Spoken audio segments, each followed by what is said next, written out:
Magandang gabi sa inyo at sa mga taga-subaybay ng inyong programa. Papa Dudut, matagal na po akong tagapakinig ninyo. Sa katunayan, maging sa personal vlogs ng inyong pamilya ay nakasubscribe na rin po ako sa Gianna Vlogs. At sa mga nakakatakot na kwento ng Kaistorya Horror YouTube channel na inyo pong minamanage. Madalas kong naririnig ang inyong programa sa radyo at syempre sa YouTube dahil na rin sa aking kasambahay. Maganda at may kapupulutan ang aral ang mga buhay ng pag-ibig ng mga namahagi, maging maganda man o hindi ang katapusan ng kwento. Kaya heto, na-inspire din po akong magbahagi ng kwento ko sa inyo kasi alam kong kapupulutan din po ito ng aral. Naniniwala ako sa kasabihang nasa Diyos ang awa at nasa tao naman ang gawa. Dahil natupad ko naman ang mga pangarap ko sa buhay dahil sa aking pagsusumikap at sa awa na rin ng Diyos. Nakatapos ako ng pag-aaral sa kursong engineering. Nakapasa din ako sa licensure exams at naging isang ganap na rehistradong engineer. Nakapagtapos din ako ng master's degree at nakapagturo sa isang universidad. Doon ko nakilala si Diana, isa sa aking estudyante. Papa Dudut, mabait at magalang na estudyante si Diana. Maganda rin siya at kahit na hindi man siya gaanong kagaling sa klase, nakikita ko naman sa kanya ang pagiging masipag sa pag-aaral. Noong una ay hindi ko naman siya talaga pansin dahil na rin siguro sa pagiging objective ko sa buhay at pagiging profesional bilang isang professor. Ang sabi ko sa sarili ko ay magtrabaho lang ako ng mabuti at walang personalan, ngunit dahil sa kanyang kagandahang asal at bukod sa pagiging maganda ay nagkagusto rin po ako sa kanya. Samantala, mabilis manghina ang aking loob kapag nabalitaan kong maraming nanliligaw kay Diana. Kaya'y minarapat ko noon na hayaan na lamang ang damdamin ko para sa kanya. Pinakitaan ko pa rin siya ng maganda at tinuring ko na espesyal. Isang araw ay hindi ko sinasadyang magkita kami ni Diana sa isang fast food chain malayo sa universidad na pinapasukan namin. Agad ko siyang binati at kinumusta. Kagagaling lang pala niya sa isang meet-up. Sa isang 3 customers na bumili ng kanyang tinitindang minatamis na makapuno na siya mismo ang gumawa. Maganda yan, ipagpatuloy mo lang yan at magiging successful business mo man ka rin. Sabi ko sa kanya na may paghanga. Masipag kasi si Diana at madiskarte, kaya alam ko na balang araw ay magiging matagumpay din siya sa buhay. Thanks, Sir Dominic, masayang wika ni Diana sa akin. Ikaw naman, Diana, huwag mo na akong tawaging sir. Wala tayo sa classroom, nakangiting sabi ko. Siya nga pala, meron pala akong ibibigay sa iyo. Heto, tanggapin mo. Pagkatapos ay inabot ko sa kanya ang isang box ng imported chocolates. Paborito kasi niya yon. Ikaw ha, Sir Dominic, pinapataba mo ko. Baka naman maging dabyana na ako nito ha. Biro pa niya. Ayos lang yun. Kahit ano pa ang itsura mo para sa akin, ikaw ang pinaka maganda, ang sabi ko. Pinapahaba mo naman ang hair ko. Anyway, thank you, Sir Dominic. Wika ni Diana sa akin habang kinikilig. Kakasabi ko lang, Dominic na lang ang itawag mo sa akin pag wala tayo sa classroom. Pakiramdam ko kasi napakatanda ko na kapag tinatawag mo pa akong sir. Natatawang dagdag ko. At yun na nga, Papa Dudut, doon nagsimula ang lahat. Mas naging close kami ni Diana at dahil sa ramdam ko rin naman na gusto niya ako, ay unti-unti akong nagkaroon ng self-confidence para ligawan ang dalaga. Hindi nagtagal ay ipinagtapat ko na sa kanya na espesyal siya sa akin at gusto kong manligaw. On the other hand ay pumayag naman si Diana at in-entertain naman niya ako as her suitor. Hanggang sa isang gabi. Inaya ko siyang mag-dinner sa isang restaurant na malapit sa kanyang bahay. At doon ay isang pagtatapat ang aking narinig mula sa kanya. Aaminin ko na sa iyo, panimula pa ni Diana. May gusto ako sa iyo noon pa, pero hindi ko akalain na it will turn into love, Dominic. I think I'm in love with you.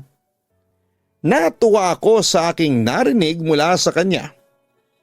Yun nga lang medyo nag-alala ako sa kumakalat na feedbacks mula sa mga kaklase ko. Akala nila may relasyon na tayong dalawa. Medyo hindi ko nagugustuhan yung mga naririnig ko. Alam mo na parang you and me against the world. Ang peg nating dalawa, pagpapatuloy pa ng dalaga. Sa pagkakataong yon ay ako naman ang nagsalita. Pero kung sakaling maging tayo, papansinin mo pa ba yung mga chismis nila laban sa atin? Tanong ko sa kanya. Siyempre hindi. Pakialam ba nila sa atin? Buhay natin to, no? Dominic, pipiliin pa rin kita no matter what happens. Aniya.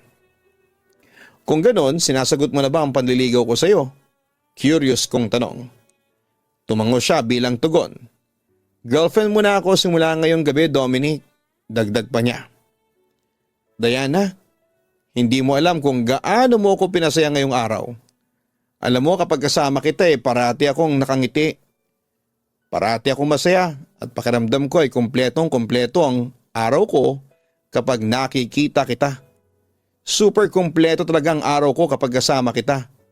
Marahil ito na siguro yung tinatawag na love ang sabi ko. Hinawakan ni Diana ang aking kamay. Dominic, wala akong pakialam kahit na professor pa kita at estudyante mo lang ako. Ang mahalaga sa akin ay masaya ako sa piling ng taong mahal ko. At saka sa tingin ko naman hindi hadlang ang estado natin sa pagmamahala natin. Pareho tayong tao na may karapatang magmahal. Aniya. Pagkatapos ay isang halik ang ibinigay ko sa kanya and she gladly responded. Sa relasyon natin ito ay maraming risk and consequences. Pero handa akong harapin yon para sa iyo. Handa akong magsakripisyo para sa iyo.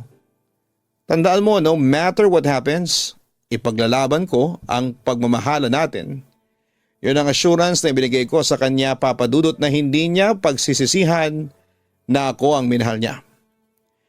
Papa Dudut, doon ay naging official na kami na ni Diana.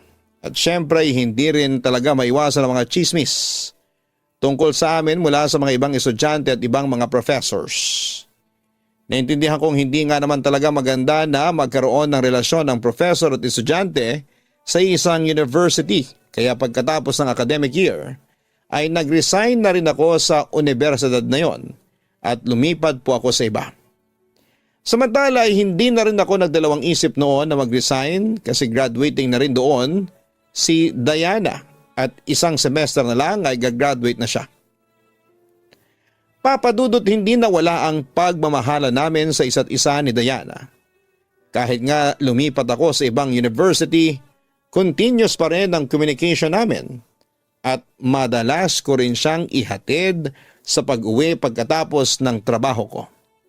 Sa kabilang banda ay malugod din naman akong tinanggap ng mga magulang ni Diana at ganun din siya sa aking pamilya. Samantalang nagpatuloy ang magandang samahan at pagmamahala namin ni Diana. Mahal na mahal ko si Diana. At gusto ko siyang bigyan ng magandang buhay at magandang bukas.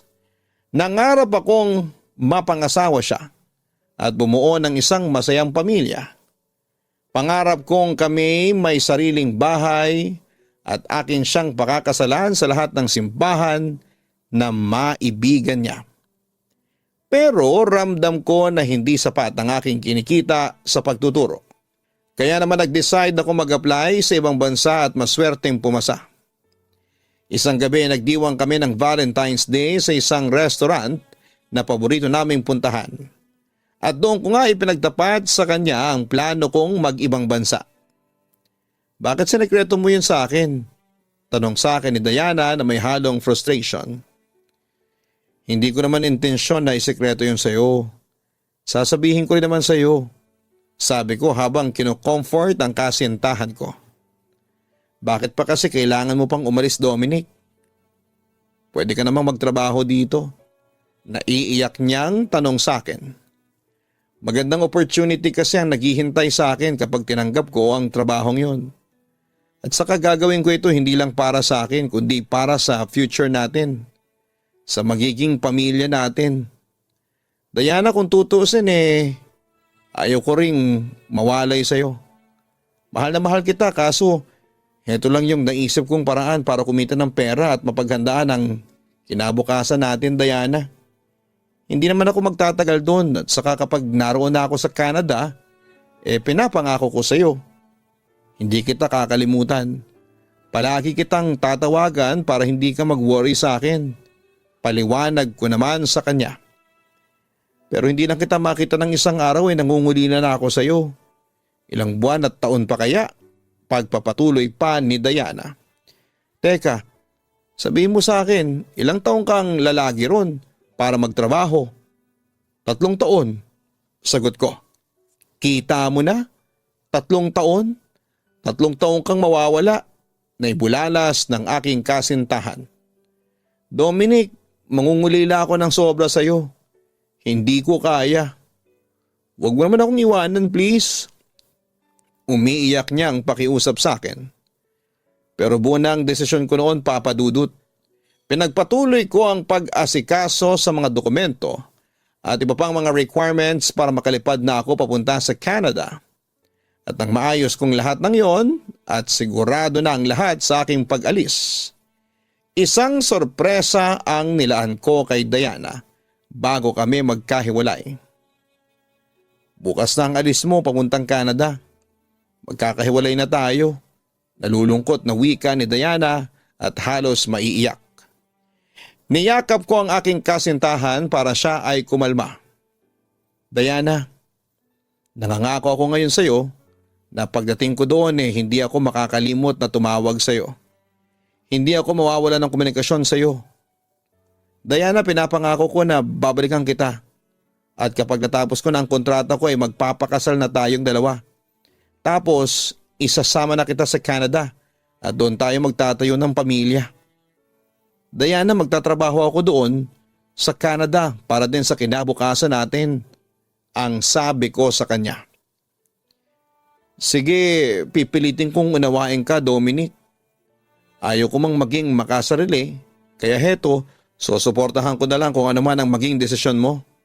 Aniya, pagkatapos ay tumahan siya sa pag-iyak. Bago pala ako umalis may ibibigay ako sa iyo. Sabi ko sabay kuha sa aking bulsa.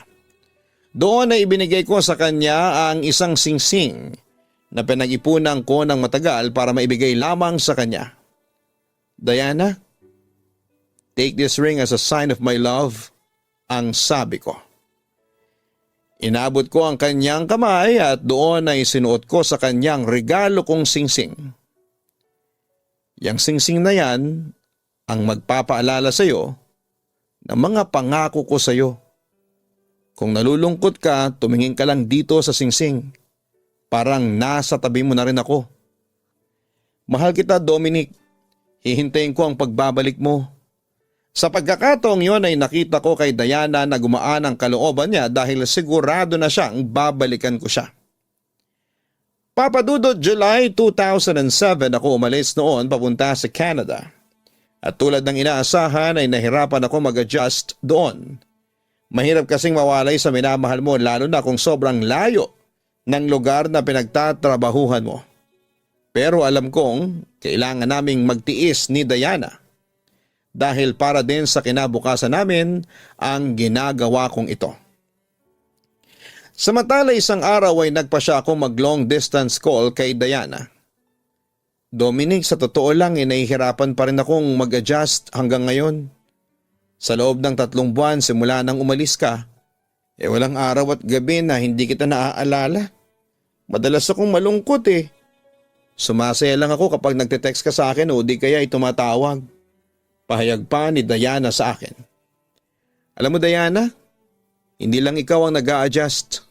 Maski ako rin nahihirapan din sa sitwasyon ko. Alam mo ba, may mga araw na napapaisip na ako na umuwi na ng Pilipinas at wag nang tapusin yung kontrata ko, pero palaging sumasagi sa isipan ko yung kinabukasan nating dalawa. Kailangan ko mag-ipon ng pera para sa ating dalawa, kaya kinakaya ko pa rin ang trabaho ko rito. Ito naman ang sabi ko sa kanya. Papa Dudut, bagamat maraming demands ang aking bagong trabaho, ay palagi ko pa rin sinisingit sa aking oras ang pagtawag at pagkumusta kay Diana. Palagi akong tumatawag sa kanya para makibalita. Sinusuportahan din siya sa kanyang pag-aaral at nagpadala ako sa kanya ng pera kapag kinakailangan niya. Pinakita at pinaramdam ko talaga sa kanya na siya pa rin ang aking top priority at nagsasakripisyo ako para sa kanya. Hindi nga nagtagal ay nakapagtapos din si Diana ng kolehiyo at nakahanap agad siya ng trabaho.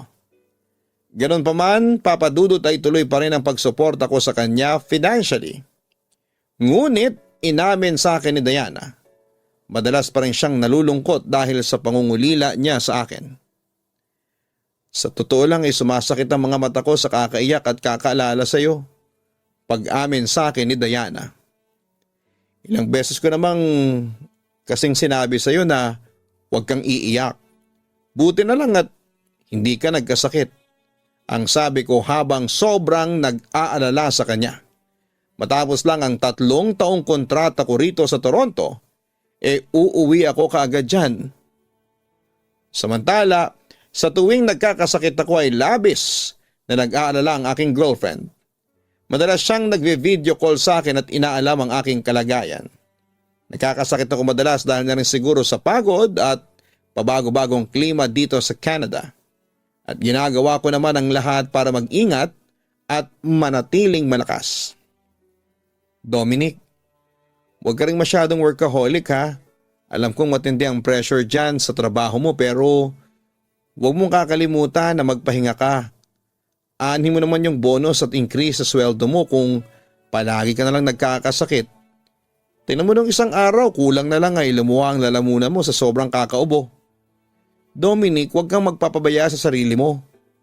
Yan ang madalas na payo sa akin ng aking kasintahan.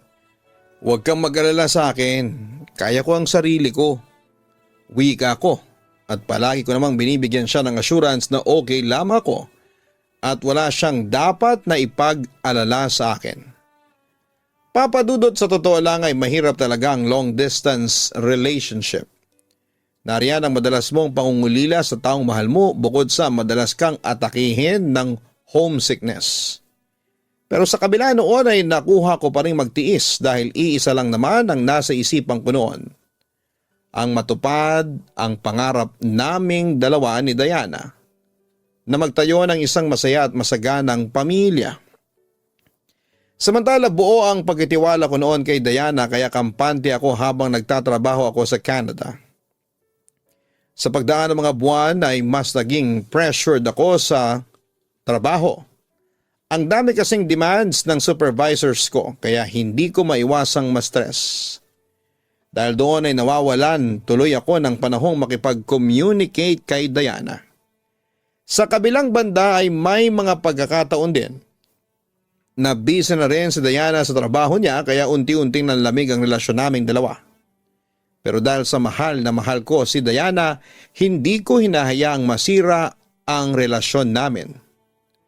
Isang araw ay nagpa siya akong muling tumawag kay Diana, ilang linggo din kasi akong nawala ng communication sa kanya. At tulad ng aking inaasahan ay nagtampo sa akin ang aking kasintahan.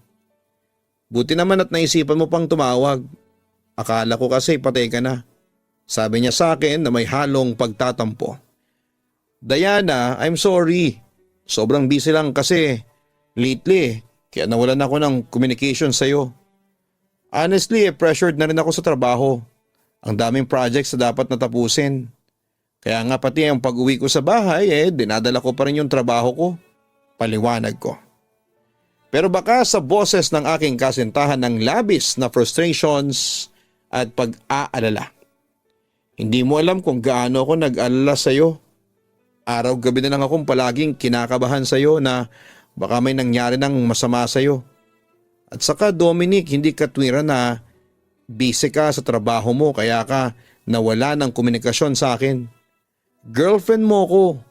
Kahit na nasa ibang bansa ka, magkaroon ka rin naman ng oras para sa akin. Sabi niya sa akin. Natahimik naman ako sa sinabing yon ni Diana. At doon ay may na-realize ako. Oo, nagkamali nga ako at kailangan kong bumawi sa kanya. Dominic, naiintindihan naman kita.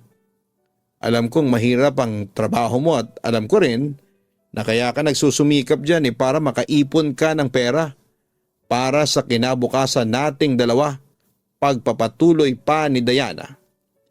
Kaso anin ko naman ang pera kung hindi ko naman maramdaman ang presensya mo. Anin ko naman yung sinasabi mong paghahanda para sa kinabukasan natin. Kung sa oras naman na kailangan kita hindi kita mahagilap. Walang saysay, Dominic. That time, Papa Dudut, ay hindi ko na alam ang gagawin ko sa buhay ko dahil na rin sa sobrang stress. Sa totoo lang, hindi ko na alam ang gagawin ko. Hindi ko na alam kung anong uunahin ko. Ginagawa ko naman ang lahat para hindi magkulang sa'yo kaso pressured na talaga ako. Gusto ko na ngang sumuko nasabi kong bigla. Pero hindi ko akalain na mamasamain pala yon ng aking kasintahan. Kung ganun pala Dominic mas mabuti pa siguro mag-cool off muna tayo. Suhestyon niya. Natigilan ako. Naguluhan sa sinabi niyang cool off. Napansin ko na mukhang nakakaistorbo lang ako sa buhay mo. Pagpapatuloy pa ni Diana. Hindi ka nakakaistorbo sa akin, Diana.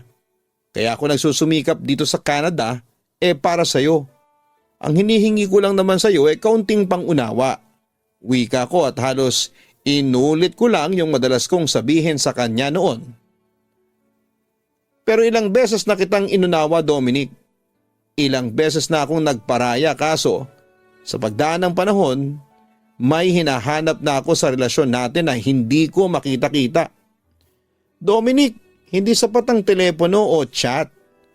Gusto ko yung personal kitang nakakausap, nayayakap, nahahalikan. Ahani ko ang pera kung wala ka naman sa tabi ko. Hindi rin ako magiging masaya, Dominic. Sa pagkakataong yon ay mataas ng boses ng aking girlfriend. Halatang may sama ng loob siya sa akin. Sa kabilang banda ay nanatili pa rin akong speechless. Hindi ko alam kung ano pang klaseng paliwanag ang sasabihin ko sa kanya. Anong mas pipiliin mo? Ako o yung trabaho mo? Maya-maya ay sabi niya sa akin. Lalo lang akong na-confused.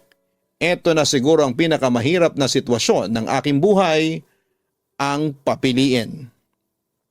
Kung tutuusin hindi mo naman kailangan magtrabaho sa ibang bansa Ang daming opportunity sa Pilipinas ng isang engineer na tulad mo. Kung iniisip mo naman yung tungkol sa pera, maraming trabaho dito na may malaki ng sweldo. Dominic, maraming paraan para kumita ka ng pera na hindi ka mawawalay sa akin. Kaso yan ang pinili mo Yan ang desisyon mo, ang sabi ni Diana. Ano Dominic, mamili ka. Ako o ang trabaho mo dyan sa Canada? Hindi ka na ba talaga makakapaghintay, mahal ko? Halos walang lakas ko nang tanong sa kanya. Hindi na.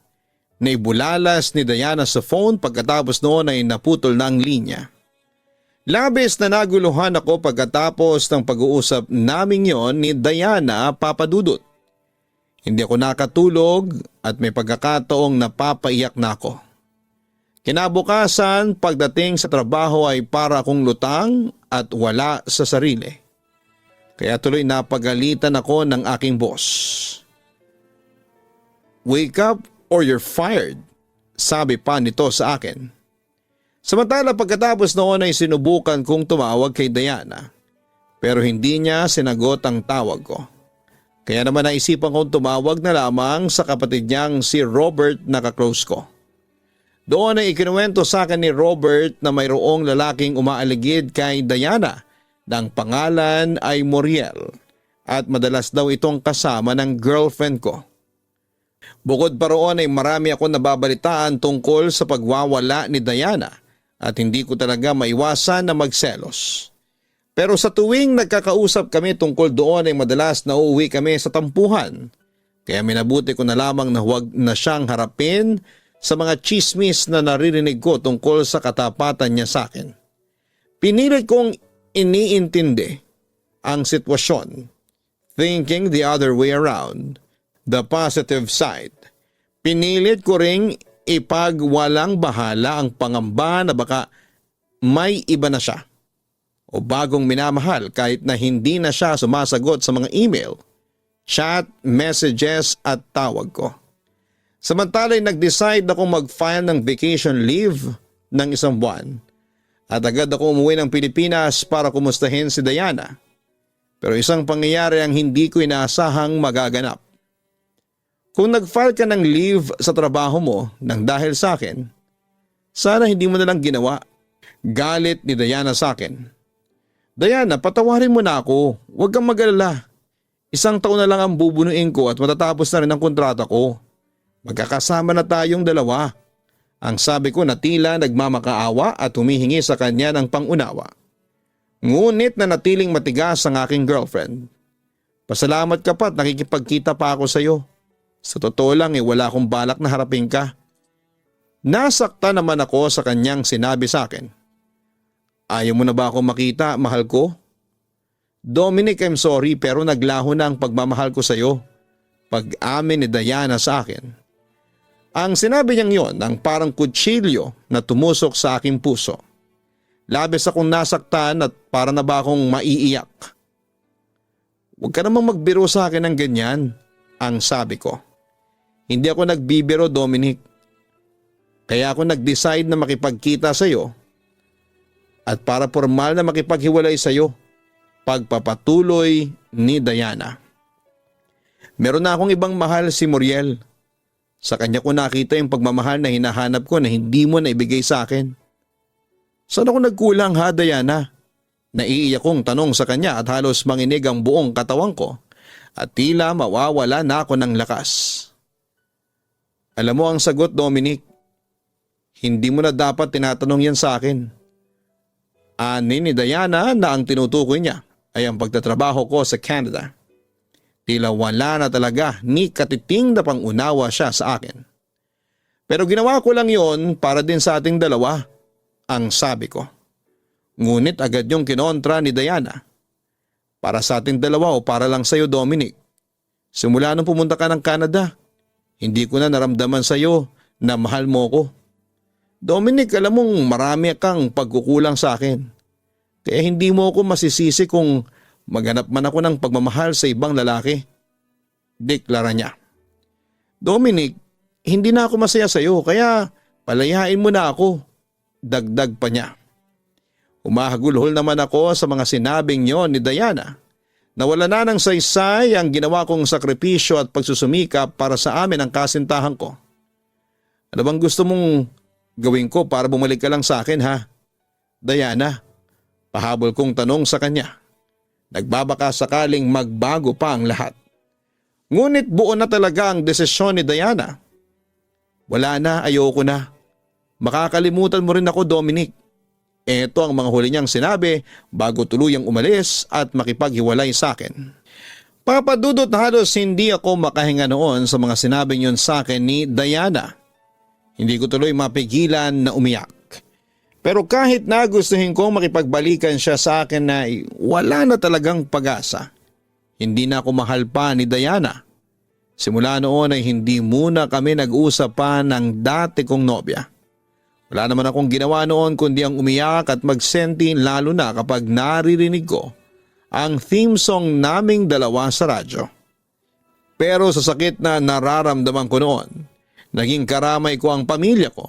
Sila ang tumutulong sa akin na tanggapin na lamang ang sitwasyon. Naaliw din ako sa pakikinig sa iyong programa sa YouTube at sa radyo, Papa Dudut. Samantala makalipas ang 3 buwan simula na mag-break up kami ay biglang tumawag sa akin si Diana. Gusto niyang makipagkita ako sa kanya. Dahil sa mahal ko pa rin siya at sabik pa rin akong makasama siya. Kaya nagpa-unlock ako. Nagkita kami sa isang parke at doon ay inabot niya sa akin ang dalawang malaking eco bag na naglalaman ng mga bagay na ibinigay ko sa kanya noon. Pati na rin ang mga litrato at love letters na sinulat ko sa kanya noon at ibinabalik na rin niya sa akin. Lahat ng mga magagandang memories natin nariyan sa kahon na yan. Sabi pa niya sa akin. Bakit mo ba ibabalik sa akin ang mga ito? Tanong ko. Nalulungkot pa rin at tila maiiyak pa rin sa sobrang sakit na aking nararamdaman ng mga oras na yon. Anong gusto mong gawin ko dyan? Itapon ko, ang sabi ni Diana. Sa tono ng kanyang boses ay halatang ayaw na niya akong makausap pa. Pero nagbabaka sakali pa rin ako.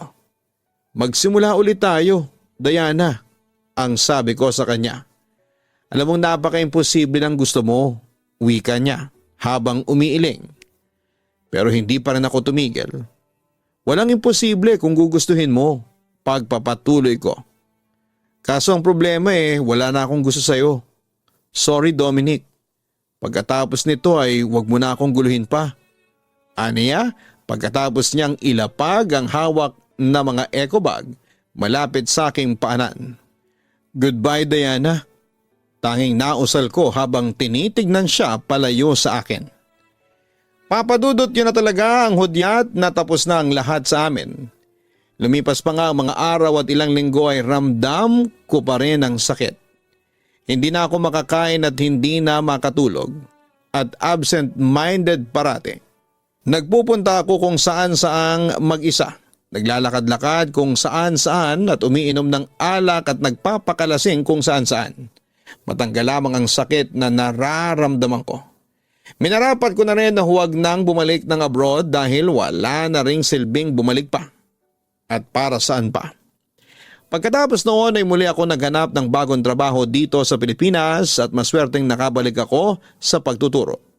At para tuluyang makamove on ay ibinaling ko na lamang ang nalalabi kong atensyon sa pagsisilbi sa aming simbahan bilang volunteer. At sa awa naman ng Diyos ay unti-unti rin akong nakabangon at muling naramdaman ang kasiyahan kapiling ang aking pamilya na siyang tunay na nagmamahal sa akin. Papadudot sa ngayon ay nag-aaral ulit ako ng doctorate degree sa engineering at unti-unti ko na rin nakakalimutan si Diana. May mga araw na naaalala ko pa rin siya, Papadudot. At napapangiti na lamang ako minsan sa mga masasaya naming alaala. Ipinagpatuloy ko din ang pagtuturo bilang professor sa ibang university at meron na akong consultancy job as freelancer. Masaya naman ako sa panibagong yugto ng aking buhay. All is going well with me through God's mercy. Nananatili pa rin akong single sa ngayon at pinapaubaya ko na lamang sa Diyos ang aking love life. Sabi sa laws of physics, for every action there is always an equal and opposite reaction. At siguro sa larangan ng pag-ibig kung natutong magmahal ay dapat matuto ring masaktan. Hindi naman ako galit kay Diana, Papadudot, bagkos ay may natutunan ako sa kanya na hindi kailanman maituturo ng mga libro. Yun ay ang maging matatag sa mga pagsubok. At huwag mawala ng pag-asa dahil may bukas pa na darating at malay natin, yun ang nakalaan para sa atin. Maraming salamat sa pagpapaunlak ng aking liham, Papadudot, at maraming salamat din sa mga tagapakinig at mga taga-suporta ng iyong magandang programa. Dalangin ko na sana ay may kapulutan ng aral sa aking naibahaging kwento sa liham na ito. Hanggang dito na lamang, Papadudot, at maraming salamat naway magpatuloy ang pagiging number 1 ng inyong channel at programa sa radyo at sa anumang platform. Lubos na gumagalang, Dominic. Maraming salamat Dominic sa pagbabahagi mo ng iyong kwento sa amin dito sa Papadudot Stories. Nakakalungkot sapagkat nauwi sa wala ang pagsasakripisyo ninyong dalawa ni Diana. Dahil sa huli ay hindi nito kinaya para masustain ang inyong long distance relationship. Wala namang mali sa iyong ginawa, Dominic. Sadyang nainip at hindi lang nakapaghintay si Diana sa iyo.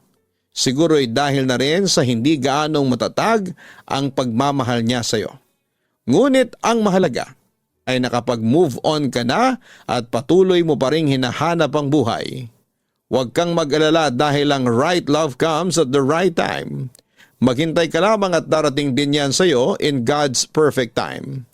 At sa mga listeners natin na may kaparehong sitwasyon ni na Dominic at Diana, hindi naman talaga distansya ang nakakasira sa long distance relationship, kundi ang kawalan ng tiwala at maling hinala. Hindi nakapaghintay si Diana sa pagbabalik ni Dominic dahil sa tingin ko ay kinulang siya sa pagtitiwala sa kanyang boyfriend. Natuto pa rin ito ang pangako na babalik siya. Sa totoo lang hindi masama ang long distance relationship, ngunit para lang ito sa mga matitibay, para sa mga marunong makontento sa isa at sa marunong maghintay at marunong magtiwala. Paano mo masasabing mahal mo ang isang tao kung sa distansya ninyo lang ay susuko ka na?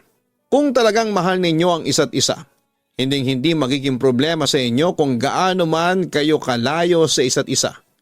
Katawan nyo lang ang malayo, hindi ang puso. Muli maraming salamat sa iyo Dominic mula sa amin dito sa Papa Dudut YouTube channel. God bless at dalangin naming maging masaya pa ang iyong buhay. Again, huwag kalimutan na mag-subscribe sa channel na ito at i-share ang storyang inyong napakinggan. Hanapin din po ang Kaistorya Horror YouTube channel para sa mga nakakatakot na kwento araw-araw na aming ina-upload. Ganon din ang Gian Gianna Vlogs, our personal weekly family vlogs. Sana po ay makapag-subscribe na kayo sa YouTube channel ng aking mga kambal. Maraming salamat po sa inyong lahat. Maraming pwedeng magawa ang tao ng dahil sa pag-ibig. Minsan ay hindi natin napapansin na nakagagawa na pala tayo ng mga bagay na mali na dahil nabubulag tayo sa pag-ibig na nararamdaman natin. Dear Papa Dudut, magandang araw sa inyo at sa mga kaistorya natin na kagaya ko ay halos araw-araw nang nag-aabang sa inyong mga kwento. I'm Sofia, 25 years old at nagtatrabaho bilang cashier sa isang department store dito sa Marikina. Sobrang enjoy talaga ako makinig ng mga sulat na binabasa ninyo. Madalas ay naiiyak pa ako, hindi lang dahil sa kwento, kung hindi dahil na rin sa galing ng inyong pagkakabasa. Kaya naman naisipan ko rin na magbahagi ng kwento ngayong araw. Papa Dudut, nakilala ko si Kate kung saan ako nagtatrabaho dati bilang sales clerk. Magkabatch kami sa training at siya ang una sa mga pinaka nakaklose ko. Ang dami kasi namin mga bagay na napagkakasunduan. Mga damit, makeup at pati na rin pagdating sa mga tipo ng lalaki. Kaya nga natuwa na rin talaga ako nang maging magkapareho ang schedule namin sa trabaho. Dahil doon ay mas lalo kaming naging close sa isa't isa. Hi Sofia, hi Kate, bati ni Andrew sa amin. Ang pinakabago sa trabaho at pinakagwapo rin. Hi Andrew, bati naman ni Kate. Uy, kumusta ang second week mo dito sa trabaho? Nakangiting tanong ko. Ayos naman at mukhang hindi ako mahihirapan. Sofia, thank you nga pala sa pagtulong mo na mahanap ko yung isang stock ng sapatos na pinapahanap ng supervisor kanina. Kung hindi mo ko tinulungan, baka napagalitan ako. Tugon niya. Wala yun. Kabisado ko kasi yung mga item doon sa may pwesto natin kaya halos lahat alam ko kung saan nakalagay. Wika ko. Thank you. Kinabahan ako kasi akala ko mapapagalitan na naman ako kagaya nung isang linggo. Babawi na lang ako sa iyo next time. Ililibre kita ng halo-halo kapag nagkasabay ang lunch break natin. Nakangiti pang sabi niya. Ano ka ba? Hindi mo kailangan gawin yun. Wika ko. Basta babawi ako sa iyo. O sige, babalik na ako sa trabaho at baka ma-overbreak pa ako. Bye sa inyo. Paalam niya bago umalis sa harapan namin. Grabe, ang gwapo talaga ni Andrew, no? Kinikilig na wika ni Kate. Sobra. Ang lakas makaartista ng muka. Pagsang-ayon ko naman. Ang swerte ng magiging girlfriend niya kasi ang daming nagkaka-crush sa kanya dito sa office. Basta Sofia, kung sino man sa atin ang ligawan niya, walang samaan ng loob ha, wika niya. Oo naman, walang lalaki ang makakasira ng friendship natin. Kaagad na tugon ko. Papadudod si Kate na nga ang naging best friend ko sa trabaho. Sa halos 1 taon na pagkakaibigan namin ay wala kami halos pinag-awayan. Kilala na nga ako ng pamilya niya at kilala na rin siya ng pamilya ko bilang best friend ko. Marami ring naiinggit sa amin sa trabaho kasi ang tibay raw ng friendship namin, lalo na nang sabay pa kaming maregular. Kaya nga natutuwa ako kasi si Kate talaga ang kauna-unahang naging kaibigan ko sa first job ko. At dahil parehong malayo ang inuuwian naming bahay, nagdesisyon kami na magsama na rin na umupa ng isang apartment na para sa aming dalawa. Papadudot regular na kami noon sa trabaho nang makilala namin si Andrew. Bago lang siya sa department namin bilang checker at talaga namang karamihan sa aming mga babae ay kinikilig sa kanya. Artistahin kasi ang datingan ni Andrew. Matangkad, maputi, maskulado tapos ang ganda pa ng ngiti niya. Kaya nga pareho rin kaming kinikilig sa kanya ng best friend at katrabaho kong si Kate. Lalo na kapag binabati kami ni Andrew. Pero hanggang crush lang naman yon at kagaya ng sinabi ko ay alam ko na walang lalaki ang makakasira ng friendship naming dalawa, papadudot. Hi Sofia, pauwi ka na ba? Tanong ni Andrew nang makalapit sa akin. Oo, kaya lang hinihintay ko pa si Kate kasi may binabalikan siyang gamit sa locker room. Tugon ko. Sakto pala kasi wala kang kasama ngayon. Pwede kitang masolo at makausap ng masinsinan. Nakangiting wika niya. Bakit ba naman ako gustong masolo? Pigil ang kilig na tanong ko. Ang totoo, may gusto sana akong sabihin sa'yo. Kaya lang nahihiya ako. Panimula pa niya. Huwag ka lang mahiya, ano ba yon? Tanong ko pa. Sofia, ano kasi may gusto kasi ako kay Kate. Pagtatapat niya. Ha? Anong sabi mo? Gulat at pigil ang inis na tanong ko. Ang sabi ko may gusto ko kay Kate sa kaibigan mo. Wika pa niya. Ah, okay. So bakit mo sa akin sinasabi? Ako ba si Kate? Tanong ko pa. Eto talagang si Sofia palabiro. Pagtawa pa ni Andrew. Oo, joke lang talaga yon. Pero bakit mo nga sinasabi sa akin? Pwede mo namang idiretso na lang kay Kate yan. Wika ko pa. Nahihiya kasi ako. Ang tahimik kasi palagi ng kaibigan mo kaya natutorpe tuloy ako. Kaya hihingi sana ako ng pabor. Ilakad mo naman ako kay Kate oh. Tulungan mo ako na ligawan siya. Request pa niya. Ano? At nagpapatulong ka pa sa akin na ligawan si Kate ngayon? Ang ibig kong sabihin sige ba? Iyon lang pala. Pigil ang inis pa na sabi ko. Talaga? Tutulungan mo na ako sa kanya? Grabe, thank you talaga, Sofia. Pero may isang pabor pa sana ako. Ipapabigay ko sana tong paper bag sa kanya. Cake ang laman yan.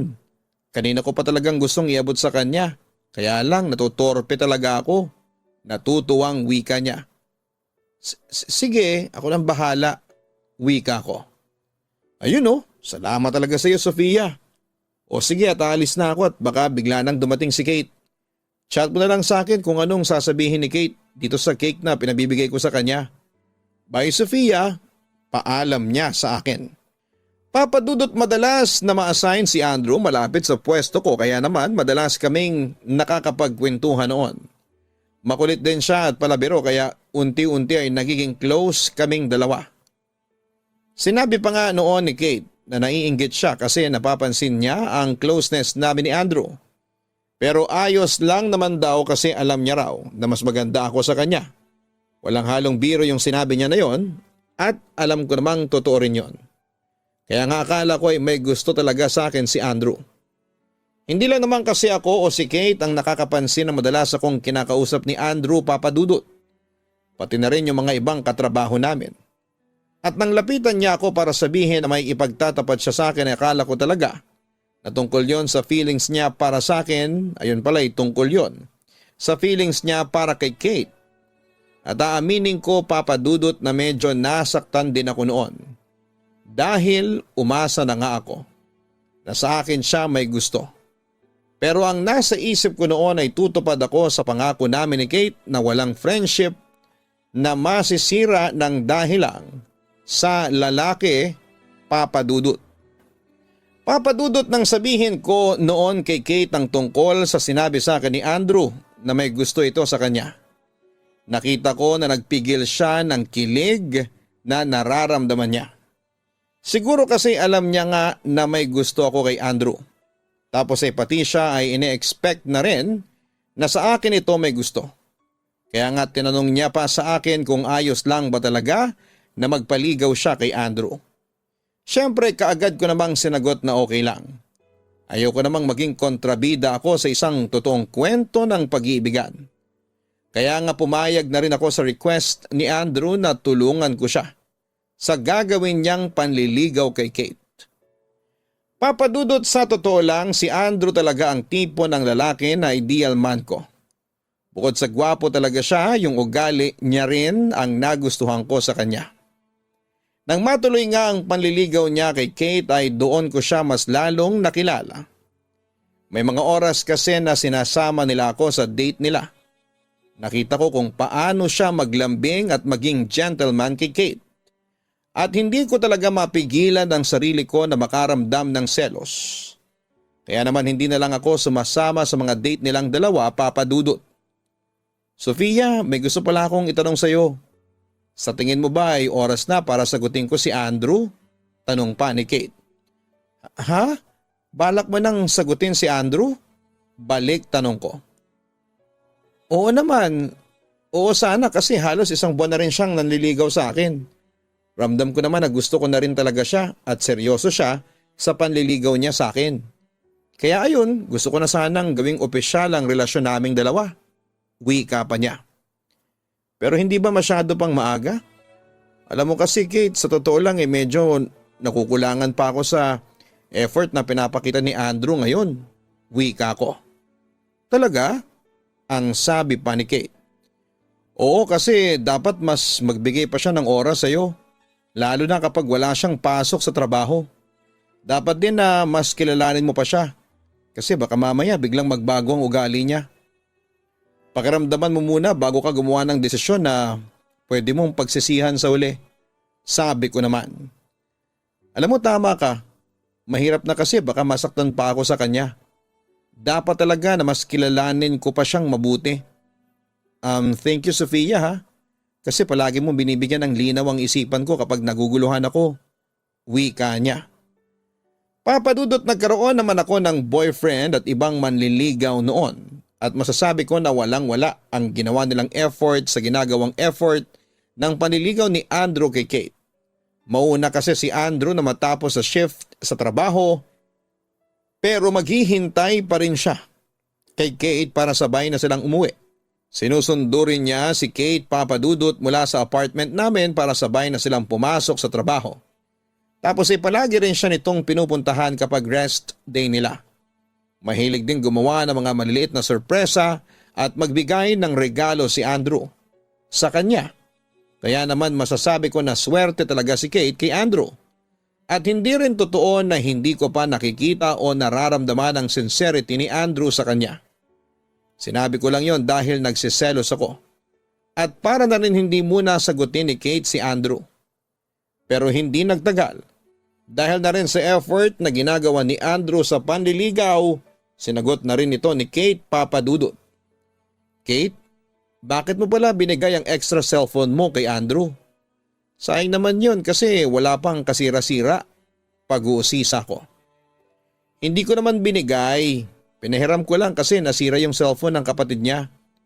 College na yon kaya kailangan din ng cellphone para makontak ang mga kaklase niya. Tugon pa ni Kate. Naks, ambay talaga ng friend ko. Wika ko. Hindi naman. Sinabi kasi ni Andrew na plano niyang magsangla ng ATM. para magkaroon siya ng pera na pambili ng bagong cellphone.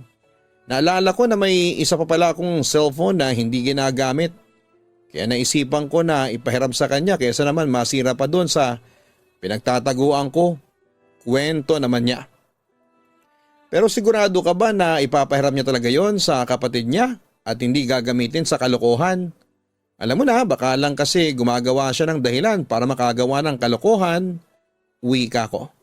Hindi naman siguro gagawin ni Andrew yon, ang sabi pa ni Kate. Nakausap mo ba yung mismong kapatid niya para makumpirma kung nagsasabi si Andrew ng totoo? Pag-uusisa ko. Hindi pa, pero malaki naman ang tiwala ko kay Andrew. Alam ko na hindi niya ako lolokohin. Wika pa ni Kate. Alam mo Kate, hindi naman sa pinag-overthink kita ha, pero mabuti na yung nag-iingat. Kaya bantayan mong mabuti ang boyfriend mo bago pa siya makagawa ng kalokohan. Paalala ko sa kanya.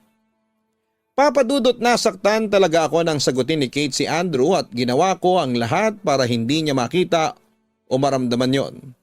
Nalalo ko pa na excited siyang umuwi noon sa apartment at excited ring sinabi sa akin na boyfriend niya na si Andrew. Nagulat pa ako kasi nga palagi kong sinasabi sa kanya na huwag munang sasagutin si Andrew. Pero hindi na niya raw napigilan ang sarili niya nang dalhin siya nito sa isang romantic na restaurant. Tapos ay may live band doon na si Andrew din mismo ang kumanta. At sa harap daw ng maraming tao ay tinanong siya ni Andrew kung pwede na siya nitong maging girlfriend. Doon na niya binigay ang pinakahihintay na oo ni Andrew Papadudot. Papadudot, parang gusto kong maiyak sa inis at selos ng mga oras na yon. Pero pilit ko talaga yon na tinatago kay Kate. Ginagawa ko ang lahat para hindi niya mahalata ang negatibong epekto ng sinabi niya sa akin. At pinaramdam ko sa kanya na masaya ako kasi alam ko na masaya ang puso niya. Kaya lang ay may mga bagay ako na hindi mapigilan na gawin noon. Yon ay ang bigyan ng dahilan si Kate para mag-isip ng hindi maganda sa relasyon nila ni Andrew Papadudot. Papadudot, hindi na regular si Andrew sa trabaho namin pero kaagad naman siyang nagkaroon ng bagong trabaho. At dahil po doon ay hindi na sila araw-araw na nagkikita ni Kate. Sinabi noon ni Kate sa akin na naninibago raw talaga siya kasi nasanay siya na palagi silang magkasama ni Andrew. Ang sabi ko sa kanya kung seryoso si Andrew ay gagawa ito ng paraan para magkita at magkasama sila. Kaya lang ay nahirapan yatang mag-adjust si Andrew sa bago niyang trabaho. At hindi talaga ito madalas na nakakadalaw na sa apartment namin. Hindi na rin tuloy sila madalas na nakakapag-date ni Kate. At ginamit ko ang pagkakataon na yon para guluhin ang relasyon nilang dalawa. Alam ko na mali talaga yon, Papadudot, pero nahihirapan ako kapag nakikita ko na masaya silang dalawa. Kaya naman sinabi ko kay Kate na baka may iba nang kinakalokohang babae si Andrew sa trabaho nito kaya nabawasan na ang oras sa kanya. Sinabi ko na kung mahal siya ni Andrew ay hindi nito hahayaan na mawala ng oras sa kanya. At kung wala itong ginagawang masama ay palagi itong mag-a-update sa kanya. At dahil nga sa mga sinabi at ginawa ko na yon, nauwi na nga sa pag-cool off ang relasyon nilang dalawa. Kaya humingi ng tulong sa akin si Andrew para magkaayos silang dalawa. Anong sabi mo? May ibang lalaki na pumuporma kay Kate? Naiinis na tanong pa ni Andrew. Oo, may bago kasi kaming katrabaho. Matangkad sa kagwapo tapos madalas doon sa department ni na Kate nakatambay. Halatang may gusto sa kanya kasi sinasabayan pa siyang mag-lunch break. Pag-iimbento ko ng kwento. Bakit naman hinahayaan niya na may pumorma sa kanya? Hindi pa naman kami nagbi-break. Nag-cool off lang kaming dalawa. Inispang tanong niya. Ewan ko doon sa kaibigan ko. Sabi ko nga sa kanya, iwasan na niya yung lalaki na yun. Pero magkaibigan lang naman daw silang dalawa. At wala daw silang ginagawang masama. Napapailing na sabi ko. Nakakainis naman si Kate. Sobrang nag-i-effort ako na ayusin ang relasyon namin. Pero parang gusto niya talagang sirain ang lahat. Ang hirap naman ito. Kasi parang ako na lang yung umaasa na magkakaayos pa kaming dalawa. Malungkot na wika niya. Huwag ka nang malungkot, Andrew. Sige na, tutulungan kita kay Kate. Basta akong bahala, sisiguraduhin ko na magkakaayos kayong dalawa, ang sabi ko. Papadudot na inis talaga ako noon. Kasi si Kate ang niligawan at naging girlfriend ni Andrew. Kagaya ng binanggit ko kanina, hindi hamak na mas maganda ako kay Kate. Mas sexy rin ako sa kanya at mas mahusay mag-makeup. Ako pang nagturo sa kanya kung ano ang mga kulay na magandang pagsamahin pagdating sa eyeshadow at ano ang mga dress na bagay sa kanya. Alam ko at sigurado ako na hindi hamak na mas lamang ako kay Kate, pero ang isang boring na kagaya pa rin niya ang piniling ligawan ni Andrew. Kaya naman hindi ko na talaga napigilan ang sarili ko na maging kontrabida sa relasyon nila. At aaminin ko na natuwa talaga ako nang malaman ko na nag-cool off na silang dalawa. At nang lapitan nga ako ni Andrew, hindi ko na rin napigilan ang sarili ko na gumawa ng kwento tungkol kay Kate. Ayoko talagang maging masaya sila kaya damay-damay na sa sakit na nararamdaman ko noon, Papa Dudut. Kate, ang totoo, may hindi kasi ako sinasabi sa iyo. Kahapon, nang mag-grocery ako, nakita ko ulit silang dalawa na magkasama. Ang sweet-sweet nga nila tapos nakapway pa si Andrew doon sa babae. Wika ko kay Kate. Hindi totoo ang mga sinasabi ko pero yon ang gusto kong palabasin. Bakit hindi mo kagad sinabi sa akin yan? Tanong pa niya. Hindi ko rin kasi alam kung paano ko sasabihin sa'yo. Basta ito lang ang sigurado ko. Niloloko ka lang talaga ni Andrew kaya dapat na hindi mo na siya balikan pa. Wika ko pa. Sabi na nga ba, tama ang hinala ko. Sinisiraan mo talaga ako kay Kate Sofia.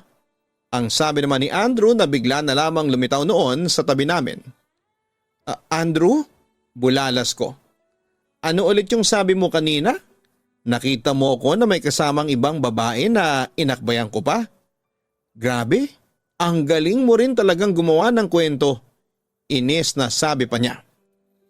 Teka, hindi ko maintindihan Sofia. Anong sinasabi ni Andrew? Baling sa akin ni Kate. Kate, matagal na tayong niloloko ng kaibigan mo na yan. Matagal niya nang sinisirang relasyon nating dalawa. Nung isang araw lang kinausap ko siya para tulungan ako na makapagpaliwanag sa'yo. Pero ang hindi ko alam, puro paninira lang pala ang sasabihin niya sa'yo. Ano Sofia? Tama ako hindi ba? Matagal ka nang may gusto sa akin kaya gusto mong masira ang relasyon namin ni Kate. Baling sa akin ni Andrew. Sofia, totoo ba yung sinasabi ni Andrew? Tanong pa ni Kate. Bigla akong natameme noon habang may namumuong pawis sa noo ko. Umaming ka na kasi. Matagal na kitang nahalata. Hindi ko lang pinapansin nung una dahil kaibigan ka ni Kate. Pero tama pala talaga ang lahat ng hinala ko sa iyo, ano? Bakit hindi ka makapagsalita dyan? Umaming ka na, Sofia. Wika pa ni Andrew. Oo na, tama na lahat ng sinabi mo, Andrew. Pero nagawa ko lang naman yon kasi nasasaktan ako. Dahil mas pinili mo si Kate kesa sa akin. Kahit mas nauna naman tayo naging close. Kahit alam ko na mas lamang ako sa kanya, pasigaw na pag-amin ko.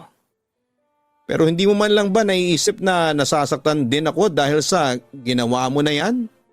Sofia, tinuring kitang kaibigan. Tunay na kaibigan ko tapos eto lang palang igaganti mo sa akin.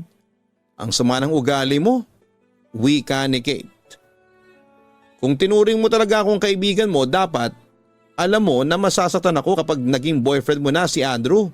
Sabi ko pa. Pero tinanong kita kung ayos lang ba na magpaligaw ako sa kanya. At sinabi mo na okay lang sa'yo. Naiiyak sa inis na sabi ni Kate. At naniwala ka naman sa naging sagot ko? Siyempre yun ang sasabihin ko sa'yo kasi kaibigan mo nga ako. Pero ang tanga mo naman para hindi maramdaman na nasasaktan na ako, Kate. Wika ko pa. Oo, tanga talaga ako. Kasi naniwala ako sa mga sinasabi mo sa akin. Kasi nagtiwala ako sa iyo. Huwag kang mag-alala dahil mula ngayon, hindi na ako magpapakatanga bilang isang kaibigan mo. panunumbat pa niya. Papadudot, sa totoo lang ay sobra akong napahiya ng araw na yon sa harapan ng kaibigan ko at sa lalaking gusto ko. Hirap na hirap akong maghanap ng salita para makapagpaliwanag sa kanila. Kaya sinabi ko na lang kung ano ang katotohanan. Na nasasaktan ako ng dahil sa kanilang dalawa kaya ako nagawa ang bagay na yon. Inamin ko na sa kanilang dalawa kung ano ang totoong nararamdaman ko para kay Andrew. Ayoko nang magpanggap at magpaka-plastic sa kanila. Ayoko nang magpanggap na mabait. Siyempre pareho silang nagalit sa akin, Papa Dudut. Ang dami ko pang masasakit na salitang narinig mula sa kanila. Sinabihan ako ni Kate na napaka-plastiko raw na babae at napakagaling umarte. Dahil napaikot ko ang ulo nila ni Andrew. Pareho ko silang napaniwala sa mga sinabi ko sa kanila. Kahit si Andrew ay nakapagbitaw din ng hindi magandang salita sa akin. Ramdam naman daw niya noong una pa lamang na may espesyal akong pagtingin sa kanya. Binaliwala niya lang yon dahil nga alam niya na kaibigan ako ni Kate. Binigay niya rin daw sa akin ang tiwala niya. Yun pala ay nagpapanggap lamang ako na kaibigan sa kanilang dalawa. Hanggang sa maiyak na lamang ako dahil sa mga panunumbat na ginawa nila sa akin, Papa Dudut. Umalis na rin sila noon at naiwan na akong mag-isa. Mag-isa akong bumiyahe pa uwi na umiiyak, Papa Dudut. Doon ko kasi unti-unting na-realize sa mga pagkakamali na nagawa ko. Kung paano ko nasira ang mga tiwalang ibinigay sa akin ng mga taong pinapahalagahan ako. Kung paano ko nasaktan yung dalawang tao na tinuring akong totoong kaibigan. At kung gaano ako naging kasama sa kanilang dalawa. Naging makasarili ako ng dahil sa inis at selos na nararamdaman ko. Papadudot nang makauwi ako ng apartment na abutan ko nag-iimpake na si Kate ng mga gamit niya. Sinubukan ko siyang kausapin pero nauwi lang sa pagtatalo ang lahat at panunumbat niya sa mga nagawa kong kasalanan sa kanila ni Andrew. Muli akong nagsorry pero ang sabi niya, hindi niya pa ako kayang patawarin noon dahil sa galit at sama ng loob na nararamdaman niya. Hanggang sa dumating na rin noon si Andrew sa apartment at sabay na silang umalis ni Kate. Nang pumasok ako sa trabaho kinabukasan, kalat na doon ang ginawa kong muntik ng paninira sa relasyon ni Andrew at Kate. Pinag-usapan talaga nila ako at nakarating sa akin ang masasakit na salitang binitawan ng ibang katrabaho namin. Hindi na rin ako kinausapan ni Kate noon. At isang buwan ang lumipas nang mag-decide akong mag-resign na mula sa trabaho para na rin sa sarili kong peace of mind. Papadudot, tuluyan nang nasira ang friendship namin ni Kate. Pero hindi man kami nagkaayos. Marami naman akong natutunan na kailangan nating ingatan ang tiwala na ibinibigay sa atin ng ibang tao. At hindi tayo dapat magpadala sa galit, inis o selos na nararamdaman natin. Hindi natin yon dapat na ginagamit para makapanakit tayo ng ibang tao. Dito ko na po pala tinatapos ang sulat ko. Yours truly, Sofia. Maraming salamat, Sofia, sa pagsulat mo dito sa aking YouTube channel. Alam mo normal naman sa atin ang masaktan. Lalo na kapag hindi nasusuklian ang pagmamahal na ibinibigay natin sa isang tao. Ayun nga lang ay hindi ka dumaan sa tamang proseso ng pagtanggap sa sakit at kabiguan na naranasan mo. Kaya ang naging resulta ay nasaktan mo ang mga taong pinahalagahan ka sa buhay nila. Pero alam ko naman na napagtanto mo na rin ang naging pagkakamali mo sa nangyaring ito sa buhay mo. Kung hanggang ngayon ay hindi pa rin nagiging maayos ang nasirang samahan ninyo ni Kate. Alam ko na darating ang araw na kusang maghihilom ang sugat na nagawa mo sa kanila. Huwag kalimutan na hanapin po ang Kaistorya Horror YouTube channel. Ang link po ng channel na yan ay makikita sa homepage ng Papa Dudut Stories YouTube channel. Ganon din ang Gianna Vlogs. Sana po ay mapanood po ninyo, matesting po ninyong mapanood ang aming personal na YouTube channel ng aking pamilya. Ang title po niyan ay Gianna Vlogs. Maraming salamat po sa inyong pagtutok araw-araw.